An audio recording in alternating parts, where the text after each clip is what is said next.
Bienvenidos a PsicoArt. Un gusto tenerlos por aquí en este nuevo Deep Dive. No olviden suscribirse, compartir con sus amigos y explorar los otros videos que tenemos en nuestro canal.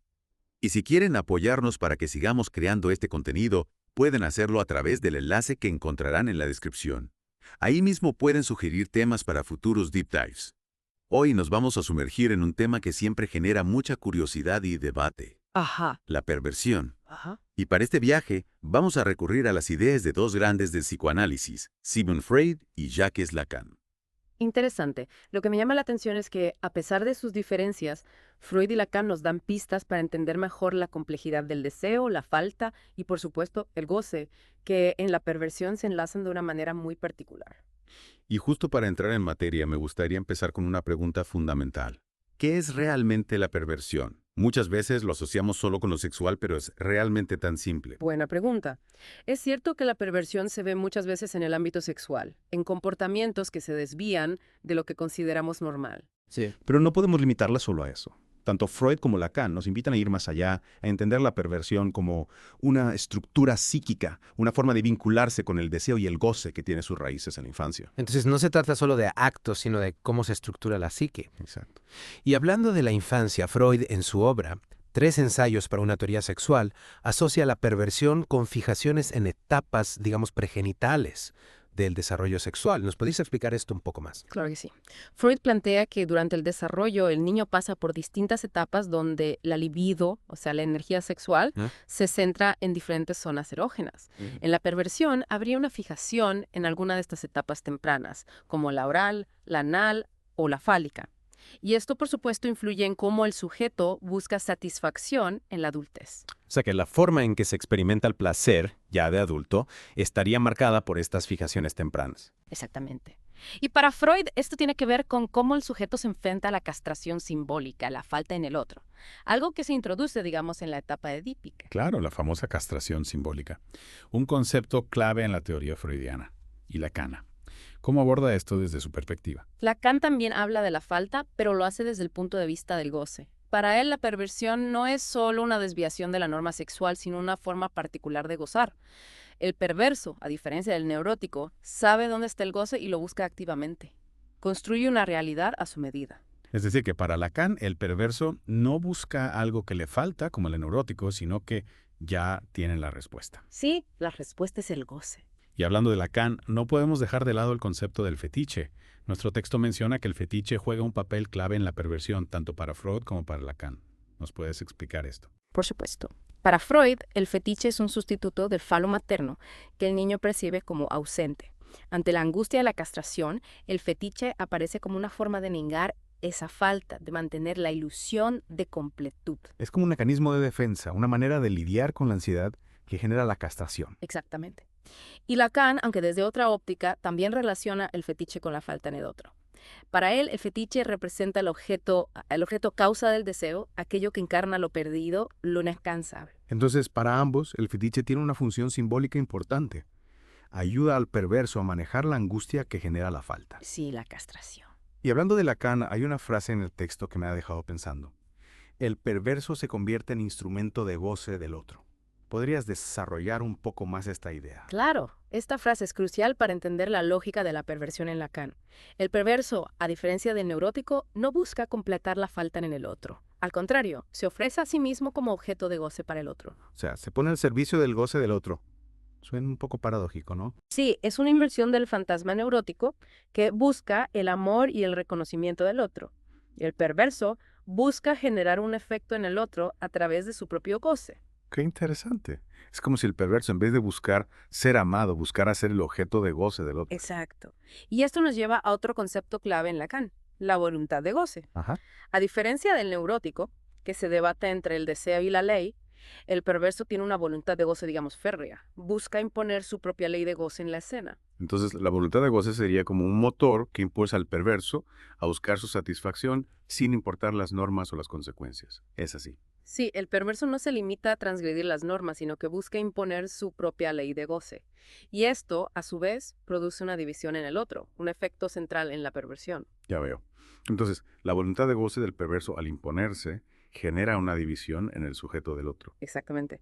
El perverso, a través de sus actos, busca producir esa división, esa ruptura en la subjetividad del otro. Fascinante. Ahora, vamos a profundizar en las formas específicas en que se manifiesta la perversión. Freud y Lacan nos ofrecen perspectivas muy interesantes sobre el sadismo, el masoquismo, el voyeurismo y el exhibicionismo, mostrando cómo se relacionan con la búsqueda del goce y la falta en el otro. Me parece fundamental explorar estas manifestaciones para comprender mejor la complejidad de la perversión. Empecemos, por ejemplo, con el sadismo. ¿Qué nos pueden decir Freud y Lacan sobre esta práctica? Bueno, Freud, en sus estudios sobre la sexualidad, asocia sadismo con una pulsión agresiva que se mezcla con la libido. El sádico busca infligir dolor al otro para obtener placer. Pero ojo, no se trata de un placer puramente físico. Ajá. Lo que realmente busca el sádico es el dominio, el control sobre el otro. O sea que el dolor físico sería solo una herramienta para lograr algo más profundo, el control y el dominio. Exacto. Y aquí Lacan aporta una perspectiva muy interesante.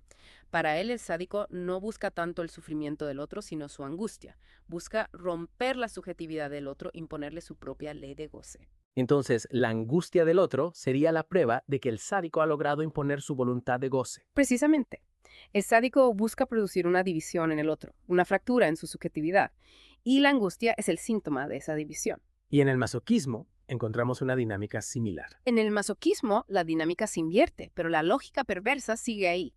El masoquista, en lugar de infligir dolor, lo busca para sí mismo. Se ofrece como objeto de goce para el otro, pero no se trata de una simple sumisión pasiva. Entonces, el masoquista también busca controlar la situación a pesar de someterse al otro. Exacto. El masoquista construye la escena de forma que, aunque parezca estar a merced del otro, en realidad está dirigiendo el juego para obtener su propio goce. Es decir, que tanto el sádico como el masoquista, aunque desde roles opuestos, buscan controlar la situación para alcanzar su propio goce. Así es. Ambos buscan manipular al otro para obtener satisfacción, pero lo hacen desde posiciones diferentes. Y en el voyeurismo y el exhibicionismo encontramos otra vuelta de tuerca a esta lógica perversa. Me intriga cómo se relacionan estas prácticas con la falta y el goce. En el voyeurismo, el sujeto busca acceder a lo prohibido, a la intimidad del otro a través de la mirada. Se esconde, observa a través de un agujero, intentando capturar algo que no le está permitido ver. Es como si el voyeur intentara llenar una falta a través de la mirada. Exactamente. Busca saciar su deseo a través de la visión de lo prohibido. Y en el exhibicionismo, la dinámica se invierte. El exhibicionista, en lugar de esconderse, busca ser visto. Se ofrece al otro como objeto de la mirada. Es como si el exhibicionista intentara provocar una reacción en el otro a través de su cuerpo. Sí, busca generar un efecto en el otro, una respuesta que le confirme su poder de seducción. Entonces, tanto el voyeur como el exhibicionista juegan con la mirada, con el poder de ver y ser visto, para obtener su propio goce. Precisamente, manipulan la dinámica de la mirada para obtener satisfacción, para llenar una falta, aunque sea de manera efímera. Realmente, la perversión es un tema complejo, con múltiples aristas. Y creo que Freud y Lacan nos ofrecen herramientas valiosas para comprenderla mejor. Sin duda. Sus teorías nos ayudan a entender la perversión no como una simple desviación de la norma, sino como una estructura psíquica particular, con su propia lógica y sus propias formas de manifestarse. Ha sido un deep dive intenso explorando la perversión con Freud y Lacan. Hemos visto cómo la falta, el goce y el deseo se juntan en esta estructura psíquica y cómo se muestran diferentes prácticas. Pero antes de terminar, me gustaría volver a algo que dijiste al principio. La perversión como un desafío para el analista. ¿Podrías ahondar en este punto? Sí, claro.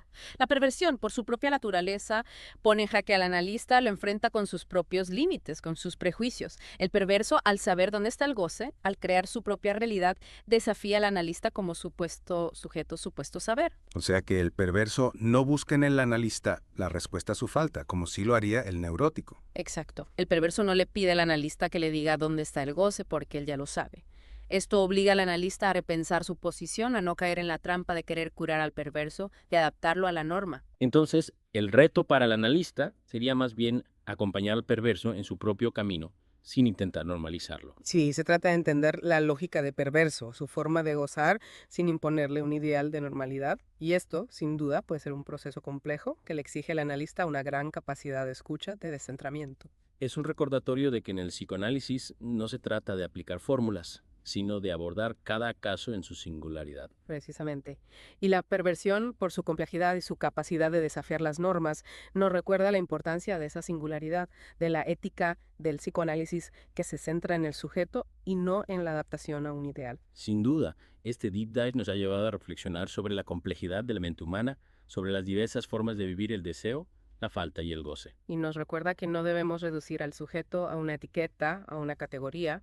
La perversión, como cualquier otra estructura psíquica, es solo una parte de un ser humano, complejo, con su historia, sus deseos, sus contradicciones. Absolutamente. Y hablando de la importancia de la singularidad de la complejidad, quiero agradecerles por acompañarnos en este viaje a las profundidades de la perversión. Recuerden que pueden seguir explorando estos temas en nuestro canal de PsicoArt. Suscríbanse, compartan este episodio y déjennos sus comentarios. Y si quieren apoyarnos para que sigamos creando este contenido y, por qué no, sugerir temas para futuros deep dives, pueden hacerlo a través del enlace en la descripción. ¡Hasta la próxima!